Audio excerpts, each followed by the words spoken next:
j'aimerais d'abord, effectivement, pour rebondir sur ce que disait Mme Sander, c'est vrai que cette question, le projet européen est-il possible sans christianisme, est une question finalement apparue, je crois, si j'ai bien puisé dans l'historiographie, dans les années 70. Voilà. Une question à laquelle finalement la réponse nous engage. Et sans être trop binaire, si la réponse est négative à cette question, j'oserais dire que l'Europe ne serait qu'une coquille vide, peut-être une sorte d'entité historique. Je mets quand même un trait d'union, même si la réforme de l'orthographe vient de les supprimer.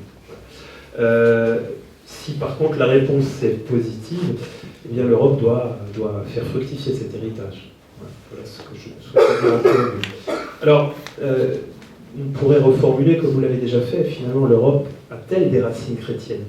Il nous faut donc, comme vous l'avez déjà fait, je pense, replacer dans un processus historique cette apparition de l'Europe, de cette conception, puis cette naissance, puis cette jeunesse, puis cette préadolescence. Voilà. Vous entendez bien que par préadolescence, il y aura quelques crises à évoquer, évidemment. Donc c'est ce processus historique d'apparition de ce sentiment d'appartenance, de cette conscience collective, comme vous l'évoquiez. Et voilà, et je crois que ce qui est important, c'est qu'il ne faut pas entendre la notion d'héritage comme une notion qui serait réduite à un simple héritage culturel ou patrimonial, ce qui, par rapport qui intrinsèquement est déjà beaucoup de choses, mais ne donne pas suffisamment de sens, il me semble. Alors, je vais essayer de replonger un petit peu effectivement dans le cadre historique religieux de cette Genèse, et finalement, on en revient toujours à ces maîtres, j'en reviens à mes maîtres de l'université, et j'emprunte beaucoup de ma réflexion au grand médiéviste qui est Jacques Le Goff, et qui a produit un petit opuscule que je vous conseille il y a une douzaine d'années, intitulé « L'Europe est-elle née au Moyen-Âge ?» Voilà. Ouvrage très synthétique, qui se lit très vite, et qui est tout à fait accessible, et très très pertinent et intéressant. Alors, vous avez effectivement balayé cette longue période. Je vais donc, si je puis dire, aller à la racine des racines et me focaliser sur les 4e et les 8e siècles, dans ce qu'on peut appeler effectivement l'Antiquité et le début du Moyen-Âge, ou l'Antiquité tardive, donc en déclinant une première réflexion autour de l'Europe et de son historicité, puis en m'attardant un petit peu sur les héritages, je focaliserai un tout petit peu sur l'héritage, la strate fondamentale, et une réflexion sur, effectivement, il conviendra finalement de répondre à la question, pas aussi bien que le frère Jacques Le Goff, mais donner un élément de réponse, l'Europe est-elle née au Moyen-Âge? Alors, c'est vrai que notre réflexion, l'Europe et son historicité, finalement l'Europe, l'histoire éclaire le présent, explique le présent et éclaire l'avenir. Et nous sommes aujourd'hui dans la conjonction de 3 conjonctures. 3 contextes historiques complexes. Un contexte européen avec, comme le disait Mme Sander, une opposition, voire un rejet, mais en tout cas un minima, une quête, un questionnement quant à l'identité. Un contexte mondial avec des forces centrifuges qui visent à faire exploser les différentes entités, institutions. Et un contexte religieux où les religions, notamment la religion chrétienne, sont peut-être dans une phase là aussi de réaffirmation de leur identité. Voilà. Alors, de la rencontre de ces 3 conjonctures, dont les 2 premières sont certainement anxiogènes, il nous faut donc réfléchir à la quête de notre identité. Alors, j'en reviens encore là à celui qui a donné son nom à l'Université des sciences historiques de Strasbourg, Marc Bloch, qui disait dans un de ses cours au Collège de France, l'Europe a surgi quand l'Empire romain s'est écroulé. Son successeur et ami Lucien Febvre a précisé que, en fait, la disparition de l'Empire romain a été finalement a permis de créer des conditions favorables et que la christianisation de l'Europe, de l'Occident, a fait finalement permis de cimenter tout ce kaléidoscope de peuples, de royaumes, et de forger vraiment une conscience commune. Donc le christianisme comme un liant, comme un unificateur de conscience, et il a profondément modelé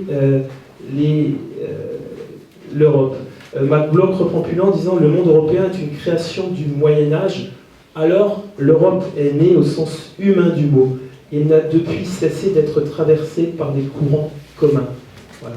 Donc le christianisme vraiment comme, j'allais dire, point de départ, comme essence même de l'Europe qui lui distillerait depuis son énergie vitale.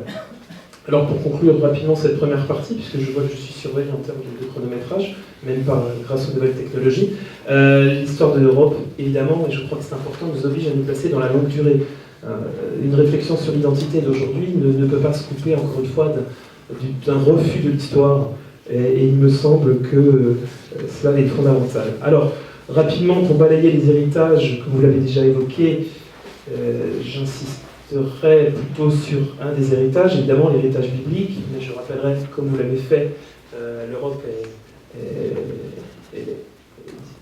a un héritage grec, évidemment, un héritage romain, un héritage aussi, je crois que c'est important de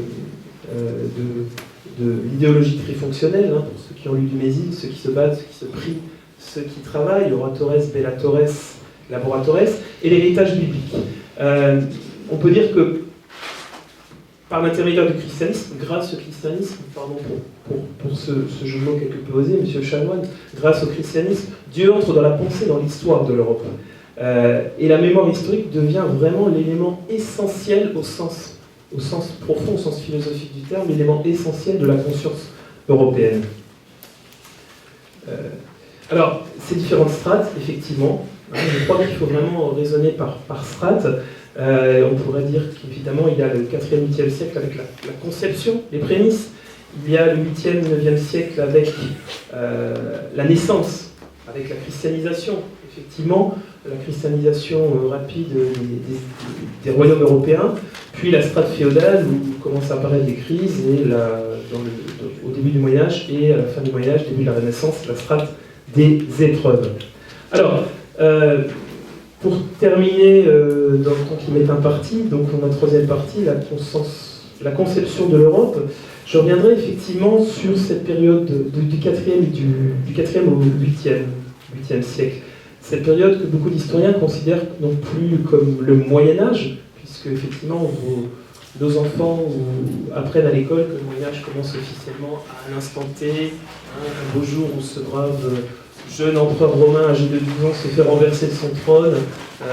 Voilà, vous savez que de la continuité historique, il y a certes des ruptures, mais il y a beaucoup de continuité, et que ces périodes sont plus, à divers égards, une continuité de l'Antiquité. Eh bien, je crois que l'émergence de l'Europe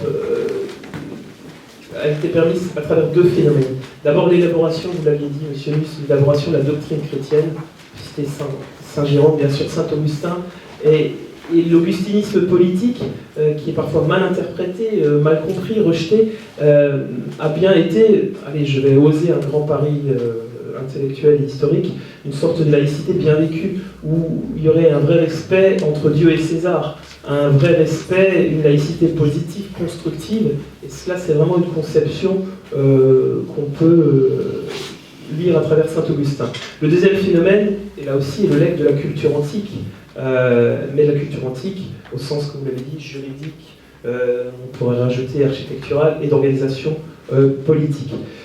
Pour résumer sur cette troisième partie, l'Occident est uniformisé par cette cristallisation. Alors, c'est la milieu de polémique un peu, mais je vous rassure, elle sera légère, puisqu'on nous parle de Charlemagne. Voilà.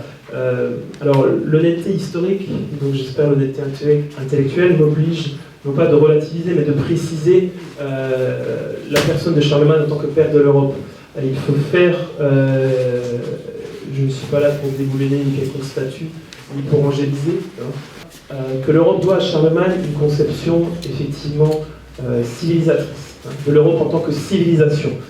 Charlemagne, père de l'Europe, si par là on entend Charlemagne effectivement civilisateur, développeur d'une conscience européenne, d'un sentiment d'appartenance, d'une vision, d'un rapport au pouvoir, d'un rapport à la religion, oui, mais Charlemagne n'a jamais été historiquement, n'a jamais eu la volonté de construire une unité politique qui irait au-delà des racines franques de son royaume. Voilà pour préciser. Alors, Madame le député est partie, je conclurai simplement en lui adressant un petit message à tous les députés. N'ayez pas peur, entourez-vous, recherchez autour de vous des conseillers. Peut-être y a-t-il quelque part en Europe un Alcuin qui pourrait conseiller les Européens tel qu'il conseillait Charlemagne. Je vous remercie de votre attention.